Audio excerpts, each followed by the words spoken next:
Hallo allemaal, vandaag ga ik jullie de verschillen uitleggen tussen het Belgisch-Nederlands en het Nederlands-Nederlands.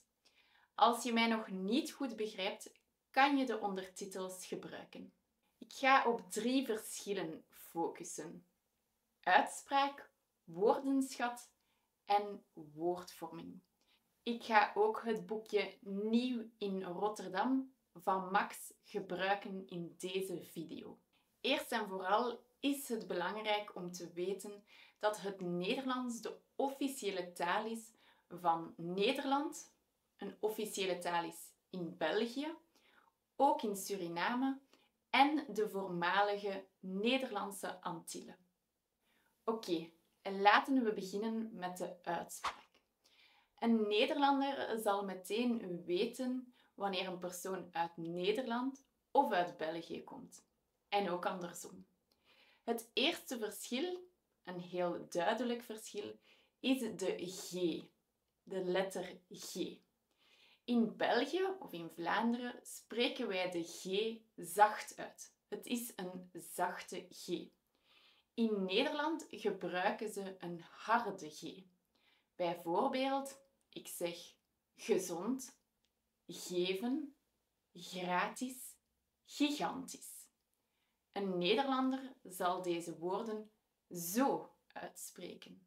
Gezond, geven, gratis, gigantisch. Heb je het verschil gehoord? Een ander voorbeeld in uitspraak is de TIE op het einde van een woord. Bijvoorbeeld politie, ambitie, relatie.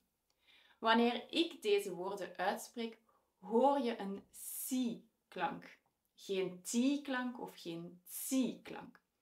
In Nederland gaan ze de woorden op deze manier uitspreken.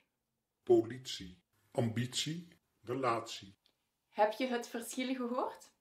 Dus wij spreken die uit met een si-klank en in Nederland is het meer een tsi-klank. Ten derde de verstemlozing. In België zeggen wij bijvoorbeeld zeker, veel, vogels. Een z-klank en 2 keer een v-klank. In Nederland heb je verstemlozing. Zij gaan het op de volgende manier zeggen. Zeker, veel, vogels. Dus je hoort een s-klank en een f-klank. Oké? Ten vierde de musicaliteit van de taal. Ja, de intonatie, de klemtoon bij sommige woorden is anders in Nederland en in België. Het voorlaatste verschil is de w-klank. Wanneer we een w in België uitspreken, gaan beide lippen een ronding hebben. Ja, w. In Nederland gaan ze de w anders vormen, anders uitspreken. De bovenste tanden gaan de onderlip, de buitenkant van de onderlip, aanraken. Ik kan het niet goed doen, dus ik ga jullie enkele voorbeelden geven. Ik zeg bijvoorbeeld worden, wegen, wanneer. En een Nederlander zal de woorden zo uitspreken. Worden, wegen, wanneer. Ten slotte heb je ook lange klanken. Bijvoorbeeld de e en de o. En in België zal je die ook zo uitspreken. Keek, boos. Maar in Nederland maken ze hier een tweeklank van. Ze zeggen... Keek, boos. Heb je het verschil gehoord? Dus wij zeggen keek en boos en zij zeggen keek, boos. Zoiets. Ik kan het niet perfect doen, maar luister nog een keer naar de audio, zodat je het verschil goed kan horen. Oké? Dan komen we bij het tweede puntje. De woordenschat. Je kan het een beetje vergelijken met het Engels dat in Australië wordt gebruikt en het Engels dat in de Verenigde Staten wordt gebruikt. Er zijn enkele woorden die echt gelinkt zijn aan het land. Ja? Deze woorden verwijzen naar dingen die alleen in dat land bestaan. Bijvoorbeeld in Nederland heb je de CITO-toets. Die hebben we niet in België. Maar in België heb je het TSO, het Technisch Secundair Onderwijs. Dat heb je niet in Nederland. Ja, het is anders gestructureerd. Je hebt ook HAVO in Nederland en een maaltijdcheck in België. En je hebt de Giro of de Scouts in België, maar Jong Nederland in Nederland. Je hebt ook woorden die hard op elkaar lijken, maar net iets anders worden gezegd. In België spreken we van een oudercontact en in Nederland van een ouderavond. Sommige woorden hebben een directe tegenhanger in het land. Bijvoorbeeld een pechstrook in België en een vluchtstrook in Nederland. Ten slotte zijn er ook woorden die in beide landen voorkomen, maar die een andere betekenis hebben. Denk maar aan lopen, to run in België, maar to walk in Nederland. Of denk maar aan een kleed, een kleedje. En we hebben ook de bank in Nederland. Dat is in België de zetel of de sofa. We hebben ook bank in België, maar dat betekent iets anders. Laten we even naar het boek van Max kijken, Nieuw in Rotterdam. Dit is een boek dat van A1-niveau naar A2 gaat. Het is een heel leuk verhaal. Het heeft ook een woordenlijst, Nederlands-Engels en een audioboek. Laten we kijken naar enkele verschillen. Bijvoorbeeld op pagina 18. De vrouw draagt een blauwe blouse met een spijkerbroek.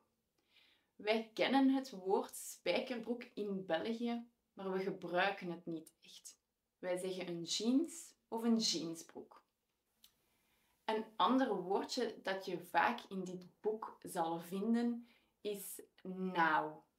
Nou is een typisch Nederlands woordje dat vaak in Nederland wordt gebruikt, maar niet in België. En je zal het heel vaak in dit boek terugvinden. En dan op pagina 67.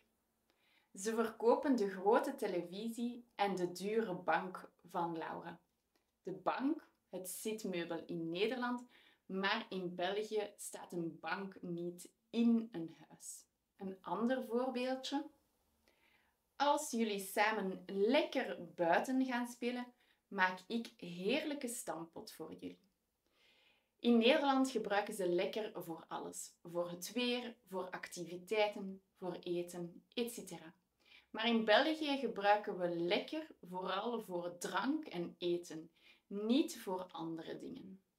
Bijvoorbeeld op pagina 80 staat ook: ga jij maar lekker tekenen. Dit zou je in België niet horen. En het laatste verschil: zij tekent de volgende situaties: 4 boze kinderen en beschuit met muisjes. Beschuit met muisjes is echt iets typisch in Nederland. Ja? Het is iets dat je geeft wanneer een baby geboren is, maar dat doen wij niet in België. In België geven wij doopsuiker of suikerbonen, maar geen beschuit met muisjes. Dus dit is bijvoorbeeld een woord, ja, dat is gelinkt aan het land. Oké? Dan hebben we ook nog verschil in woordvorming. Ja, we hebben bijvoorbeeld meervouden die kunnen eindigen in en en s. En in Nederland kiezen ze de en meervoudsvorm en in België vaker de s meervoudsvorm. Bijvoorbeeld leraren en leraars, eigenaren en eigenaars. Ook achtervoegsels van personen kunnen anders zijn. In Nederland zeggen ze bijvoorbeeld bangert en in België zeggen we bangerik. Je hebt dan ook sterke en zwakke werkwoorden. Zij kunnen een sterke of zwakke verleden tijdsvorm hebben. Bijvoorbeeld in Nederland gebruiken ze liever klaagde en in België gebruikten ze kloeg en klaagde.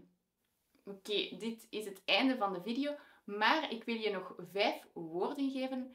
Plaats in een reactie of deze woorden typisch Belgisch-Nederlands zijn of typisch Nederlands-Nederlands zijn. Het eerste woord is hesp. Het tweede woord is sparoot.